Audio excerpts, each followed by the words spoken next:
All right, so we're just going to formalize what components are and also talk about what we learned from that problem we just did. First off, when we talk about vector components, what a component does is it just describes how far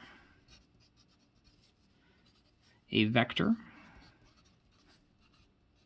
extends along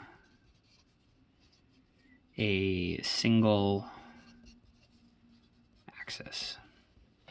And so here, this vector went both north and east. So this component described how far it went along the east axis. This one is describing how far it went along the north axis. We said the components will always add together to make up the original vector, so they should make a nice tip-to-tail diagram. So, and also because they're going to be on different axes, one on the east, one on the north, they've also always got to be perpendicular. And so components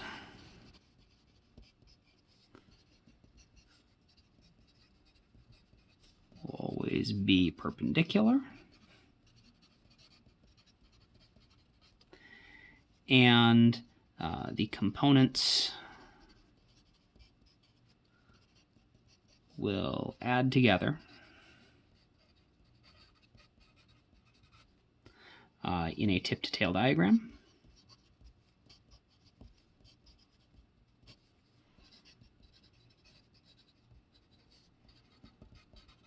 With the original vector as the resultant. So we'll just draw a little picture of what I mean by that. So if we have our original vector, like this. This is going both north and east, and so if we start at the beginning, we can draw our east component, which points east, obviously. And we turn 90 degrees and draw in our north component. And so this is our east component and our north component.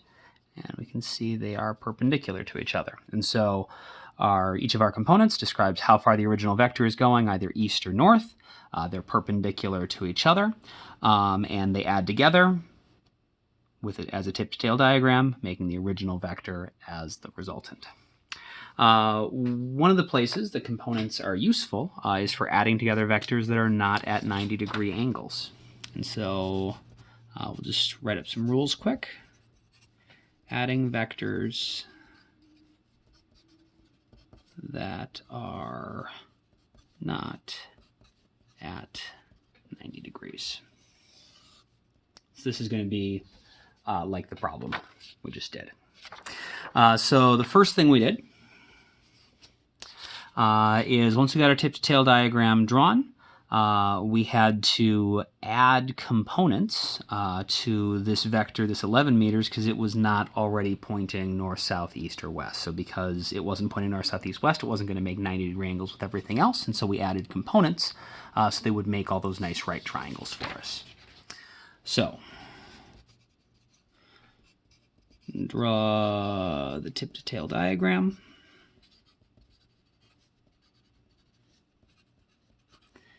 And break any vector not parallel to an axis into components.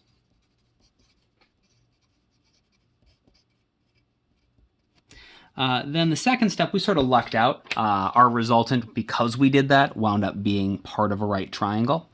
Sometimes you might add your components in, though, and the resultant isn't actually part of a right triangle yet, in which case you can always add components to the resultant as well, so that it becomes part of a right triangle. Here, our components already sort of made the components of the resultant. So these two together were the eastwards component of the resultant. This was the northwards component of the resultant. But if your arrows don't line up to do that, you can just draw in the components for the resultant. So if the resultant is not already part of a right triangle,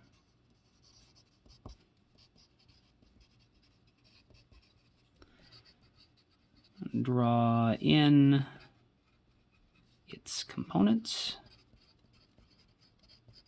So it is. And then at this point, everything will be a bunch of right triangles. And so now we can solve with right triangle trigonometry.